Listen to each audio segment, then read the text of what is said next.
Muhammad Iriawan alias Iwan Bule, Ketua Umum Persatuan Sepak Bola Seluruh Indonesia atau PSSI, menjalani pemeriksaan kembali di Mapolda Jatim pada Kamis 3 November. Iwan Bule dicecar sebanyak 35 pertanyaan oleh penyidik terkait tragedi Kanjuruhan yang menewaskan 135 orang. Selama kurang lebih 5 jam diperiksa, Iwan Bule keluar Mapolda sekira pukul 15:06 waktu Indonesia Barat. Dalam proses pemeriksaan kedua yang dijalaninya itu, Iwan menyerahkan sejumlah dokumen yang diminta oleh penyidik.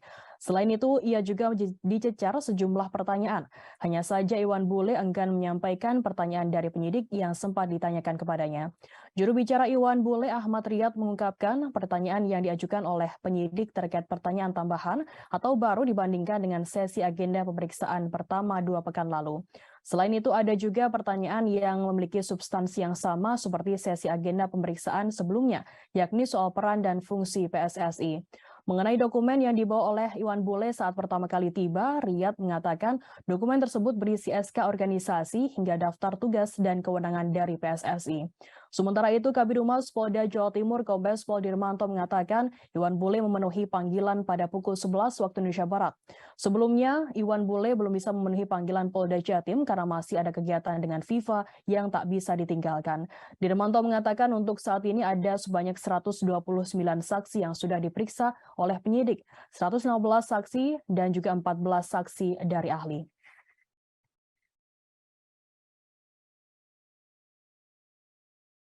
Ya, jadi begini rekan-rekan, Ketua PSSI dalam rangka pemeriksaan tambahan kan harusnya minggu kemarin kita dipanggil oleh penyidik, namun karena yang bersangkutan ada kegiatan yang tidak bisa ditinggalkan dengan FIFA, sehingga tadi beliau memenuhi panggilan. Tadi sudah diperiksa dari mulai pukul 11.00 sampai sekitar 14.45. Kemudian penyidik tadi menanyakan sekitar 34 pertanyaan.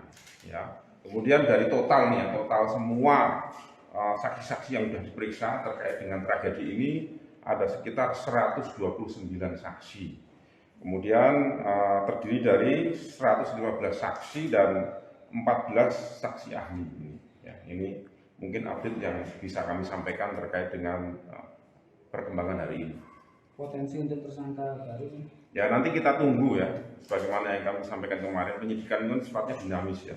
Nanti kita tunggu bagaimana hasil daripada pemeriksaan yang dilakukan oleh penyidik, begitu ya. Dan untuk yang lain dan terkait dengan hasil investigasi dari Komnas HAM yang menyatakan semua ini terdapat unsur pidana seperti apa? Ya, nanti kita tunggu saja ya, tunggu daripada proses penyidikan lebih lanjut oleh penyidik ya. Karena kan sekarang juga masih dalam tahap P18 sudah dikasihkan oleh penyidik kepada dari jaksa sudah disampaikan oleh penyidik terkait dengan P18. Terima kasih sudah nonton. Jangan lupa like, subscribe, dan share ya.